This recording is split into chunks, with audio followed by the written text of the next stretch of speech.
So one of your players wants to play a Warlock character, somebody who's made a deal with some otherworldly entity. That deal says that the Warlock gets magic powers and forbidden knowledge. But what does it say the Patron gets? And more importantly, how does that affect your game?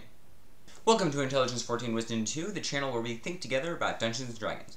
Today we're going to look at Warlock Pacts. Now I'm not talking about the subclasses or the pact boons, I'm talking about the terms and conditions of that deal specifically. I'm going to give you some ideas for what kind of pacts to use, when to use them in your game, and some advice on how to run those pacts when you're in the thick of things. Now the big question that you need to ask yourself, well actually the player needs to ask themselves and answer to you, is how much involvement does the player want the patron to have in the Warlock's life? How often and how important is the patron going to show up and be a major event, or minor event, in the campaign? Answering this question gives you 75% of what you need to know about how to run the pact between the patron and the Warlock. So let's say that your player says they want a low amount of involvement. They don't want the patron to be a big part of the Warlock's life or the big part of the campaign. There are a couple different pact types you can have with this. The first is the Investment Pact. This type of pact is made to patrons who have more broad-spanning, far-reaching into the future plans. They don't ask the Warlock to do anything for them. No. All they do is plant a seed of power in the Warlock, who uses that power, grows it, expands it, and then, when the Warlock dies, that power, the seed and the power that the Warlock has gained over their years, comes back to the patron, who is now enriched. Okay, so that's the lore behind it, the in-universe explanation. But why would you, as a DM, want this, or you as a player, want this for the Warlock? Well, one reason is the player might not want to be bossed around. Maybe that's just a thing they don't like generally in life, or in D&D specifically, they don't like being bossed around. They might have had a bad experience with a DM from RPG Horror Stories, or they want to have complete control over what their character does and the quest that they go on. Which is fine. There's not really anything I can give you advice about for this pact because it specifically says no pact, nothing. We're not getting involved with the patron. If that's what the player wants, if they don't want to have much of a relationship with the patron, they want to be more free, then I think you should let them.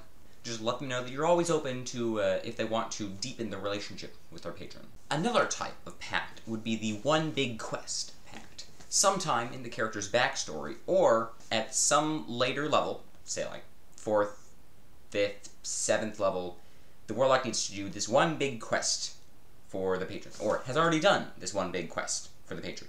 Now, if there was something in the backstory, my advice would be this is more towards the player, but I think as a DM you can try to curate and give them some editing advice, is don't make it this cool thing happened at one point in my backstory.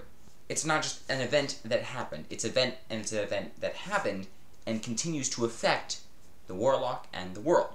Maybe they murdered somebody for their demon lords, so now they can't return home. They love their family so much, but they can't return because they were convicted of a crime that they did commit. Might be even a bounty out for the rest in this local area, which is why they can't return. Though, if they want a low involvement sort of thing, I would say don't have bounty hunters coming after them. Maybe like one time bounty hunters find them. But if they want the involvement of their patron and the pact to be very low in the Warlock's life, then that would also include bounty hunters. Or maybe they did something that was not, in fact, murder, but it was, something similarly noteworthy. Now they have a reputation, or they may have overthrown a lord, or just contributed to the rebellion against this lord. Failed or not, it served the patron's interest, so they had him do that. But since they went up against this lord, now noble characters tend to distrust them, and commoners see them as sort of a savior. Maybe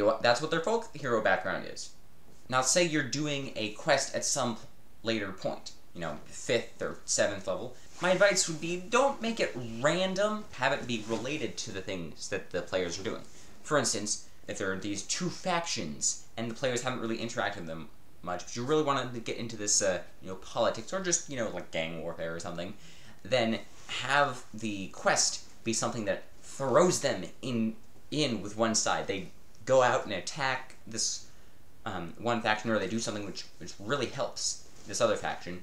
So now, this one big quest, even though it's once and done, it still has an effect on the campaign. It's not like any adventure, it's the adventure that switched things around. Now, the reason you would use these sorts of things, well, the first one, the one big quest, is if your player wants to indulge themselves in a little backstory writing and story building. They're the type of people who would write a 9-page backstory. On the other hand, if you have a one big quest thing, the player doesn't want much involvement from the patron. They don't want to have to do a bunch of these little various quests. They don't have to get Cthulhu's groceries. But they do want to feel like they've earned these powers. So one big quest is the way to make it feel like you've earned it without all the constant burden of being a servant to a higher power. Now let's say that the player would like a little bit more involvement from the patron, a little more taxing pact. Now, I guess the standard form of a Warlock Pact would be the sleeper servant, or the sleeper cell, or some sleeper agent. They're going about doing stuff, they have their own life, and then occasionally the patron will command them to do a thing that is, not part of their normal life, not part of their standard routine. Now here's a pro tip, DMs. Always have a patron adventure, or at least the first hour of a patron adventure prepped for wherever they're going. And if they're in this city, then you have one patron adventure here. If they move over to a town, then keep that city patron adventure in handy in case they come back to it, and build another one for that settlement they're going to. Because if the game is aimless, there's no direction, they're like, well, we've shopped and we've gone to the places we want to see, I'm not sure where to go, and so the session is now aimless. The patron quest can jumpstart that. It's like jumpstarting a car. It gets the thing going again, so people can have fun, because people have fun on adventures. Now, one thing you're going to have to hash out with your player if they decide they want to be this kind of sleeper agent for their patron is, does the player want to be asked to go on these various quests while they're busy with other stuff? As in, we're on a quest to go fight the dragon and save the princess, but also the patron needs us to rescue this unicorn. This can add more drama to the game. You might have to split the party and do two things, jumping back and forth between the two boss battles. You might just go for one thing, which runs down the clock of the other adventurers. You gotta hightail it over, which means you can't do it stealthy, or can you? But it adds more drama and more tension to the game, which is cool.